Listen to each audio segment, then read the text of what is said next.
Hello everybody.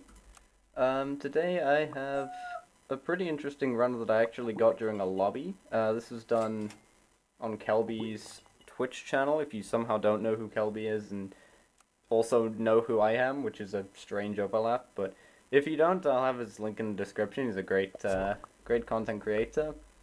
And there were quite a lot of good people in this lobby, like notably Infected Player comes to mind, who was in the top 2 with me. But the main reason that I'm doing this video is to just answer more questions, because strangely I got like a lot more questions on the second go around. And like on the video where I was answering questions and saying like, hey, if you have any more questions, I'll answer those, and then all of a sudden I get flooded with them. But I mean, I'm never gonna not answer questions. First of all, from Grounded Sap, what's your favorite Sap moment? I think something that Arena and Versus have a lot in common is that awesome feeling when something rare and unexpected happens. Yeah, there's definitely a big overlap with that between Versus and Arena. There's a very specific moment that stands out to me in when it comes to my Sap career.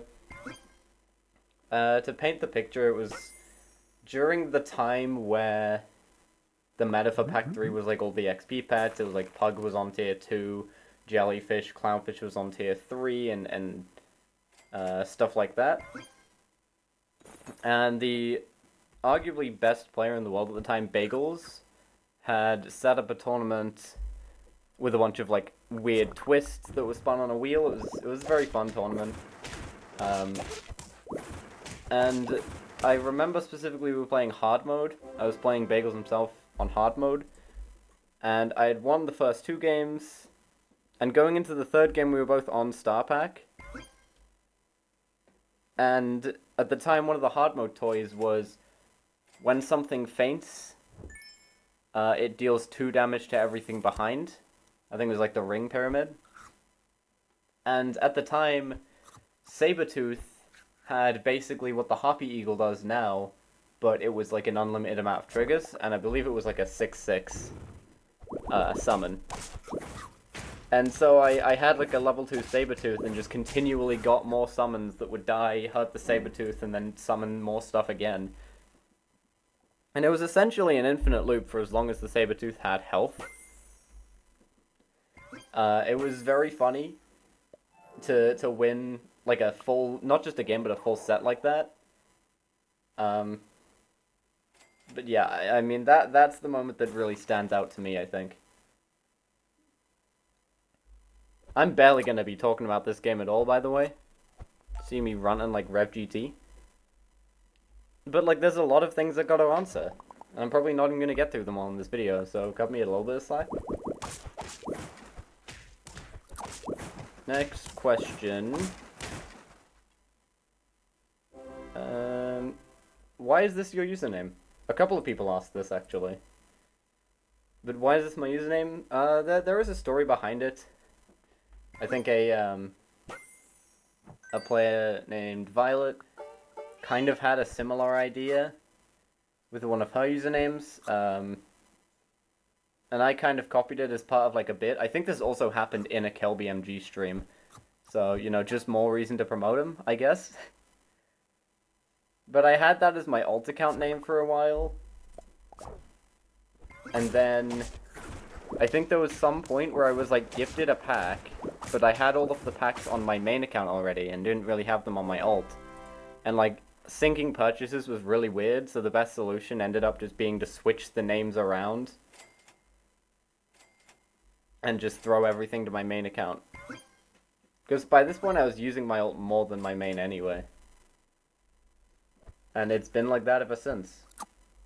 It's really weird because like it feels as though when I show up on other people's YouTube videos, like I've been told about comments that are like, why is this guy trying to put like political statements in our animal emoji game?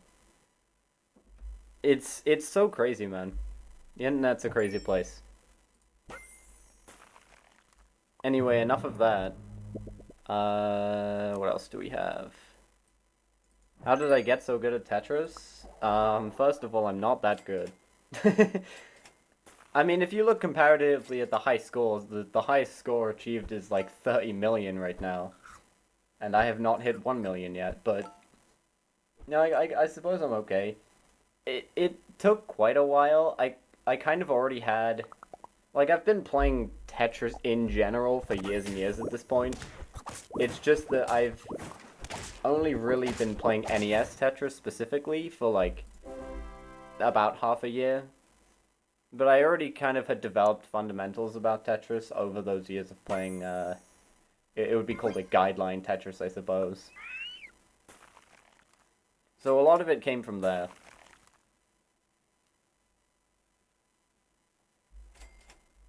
Anyway, I guess I should talk a little bit about this build at least. Like, I've said nothing. I'm trying to go for level 3 Bad Dog with Chameleon to just summon an evil book, and then when the Great One dies, summon another Great One. And just kind of have that, like, completely wipe out teams, as it does here. Well, as it would do if, if the Chameleon didn't get sniped. The slight problem with this build is that Chameleon has to actually survive. But oh well. But yeah, like, it looks impressive because I've not been playing NES Tetris for that long, but I've been playing actual Tetris in general for a lot longer than that. A couple of people asked, like, what type of music do you make? It'll be cool if you use one of your tracks as background music for the gameplay.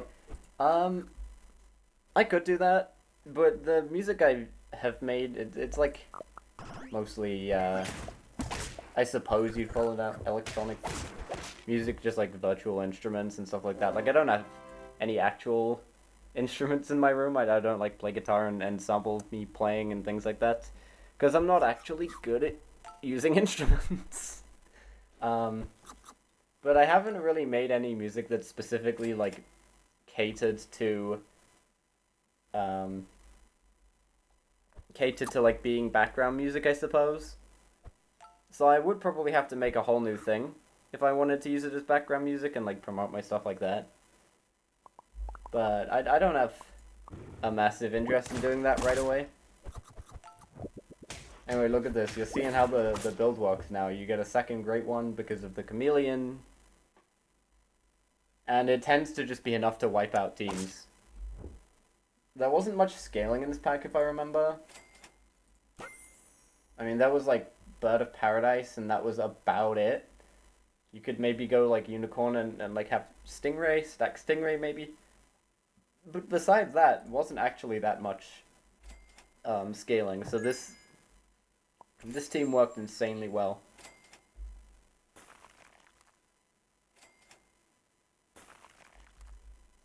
What other questions do we have? Someone said, as someone who's horrible at rhythm games, which one would you recommend as the starting point? From Gabriel Elves? Something like that. Honestly, just like any of them that, I mean, I can't really think of a rhythm game that, like, wouldn't be accepting to new players is the thing.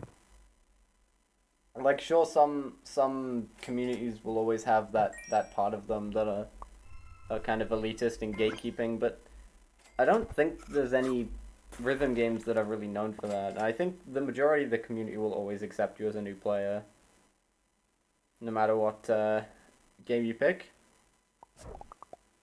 But I suppose it depends on, like, what you actually want to achieve with rhythm games. Like, I like Rhythm Doctor because it's not really competitive. Like, you can be good at it. You can have good good maps that are very difficult for a newer player, but at the same time, like, there's not a massive amount of there's not, like, a massive amount of what's the expression? There's not, like, a really high skill ceiling, I suppose, because by the nature of it being a one-button rhythm game, you can only make it so complicated. Anyway, here's Viosat running Good Dog, and also their own evil book, but ours is better because we have a second one. But yeah, if like Rhythm Doctor is my recommendation, if and only if you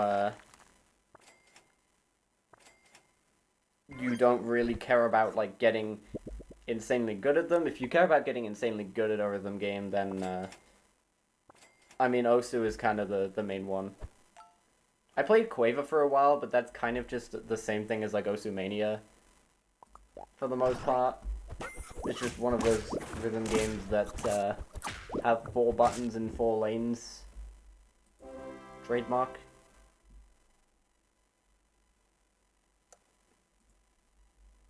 But I don't know, I don't actually have that many rhythm games that I play. I played like Rhythm Doctor, Dance of Fire and Ice, and Quaver, and that was about it.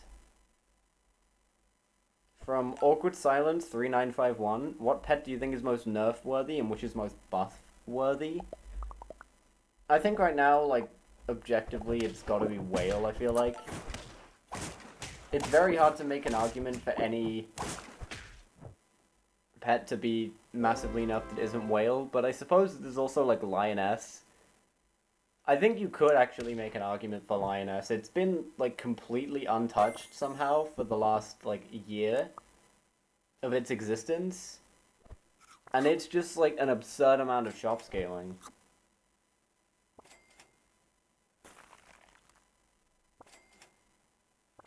So I think you could definitely say that Lioness needs a big nerf as well. But I think, especially in, like, the competitive sense, the most egregious right now is Whale. Maybe, like, Flying Fish Love Potion stuff in customs. Anyway, it's top 2. Look at this. I'm going toe-to-toe against infected players, like, massive ailment build. Level 2 Vampire Bat, level 3 Flea. I stack this just because I want to know where the buffs land so that I can try and dodge Flea with this melon. Anyway, back to the question, which pet do I think is most buff-worthy? There's honestly a lot that I think need to be buffed in some way. Like, narrowing it down to just one that needs to be buffed the most is very difficult. Even right now, I don't think it's Wolverine. Wolverine is definitely not the worst pet in this game, as some people think it is, because those people are blinded to only playing Pack 1. But to be honest, off the top of my head, I can't think of a standout pet that, like, really, really desperately needs to be buffed. So, sorry if that's not a great answer, or it's, like, a cop-out answer, or something like that. But I genuinely can't think of one. Oh, look at this, he's got another Vampire Bat, but also his, like, entire team is dead to two Great Ones. It's such a ridiculous build, man. There are a couple more questions that are on this video, but I don't think I have time to answer any of them if I also want to, like, show off what's going on here. So Sleipnir Seasup, an obviously, like, known good combo. But then we also have Bad Dog Chameleon. Now the way this works is that it's still an empty front space. So this has to die, and it'll summon the first Great One from here always, because toys always go before pets. So it'll summon the first Great One from here, which is why the Chameleon needs to survive so desperately. This is why we need to buff the Chameleon from earlier. You might have noticed I was buffing it with Unicorn plus Bush guy. It needs to survive so that when this Great One dies, it then summons another Great One that repeats the cycle, I suppose. We take Ambrosia's so that we're not getting massively weakened. And, I mean, we just kill the whole team. So yeah, this was a pretty fun lobby. I think a couple of people were going for, like, Good Dog in this as well. Which was very cool to see because there was Questing Beast in the pack as well. But unfortunately there just, like, wasn't support for it. Like, there was no Axo in the pack, there was no Elephant Seal. If there was, we definitely would have seen more of it. But oh well, I'm pretty happy with constructing this team. And like a pretty stacked lobby, all things considered. Like a lot of good players for sure. Anyway, that's it from me for now. I will definitely make sure to get round to the questions that I didn't answer in the next video I record. I'm sorry, there just simply isn't enough time in a turn 19 game to go through everything. It would have been even worse if I'd picked like a versus game. So yeah, I guess there's not much more I can really do. I don't have any games that went to like turn 30, unfortunately, where I can just read off questions all day. But thank you for watching regardless. Have a wonderful day.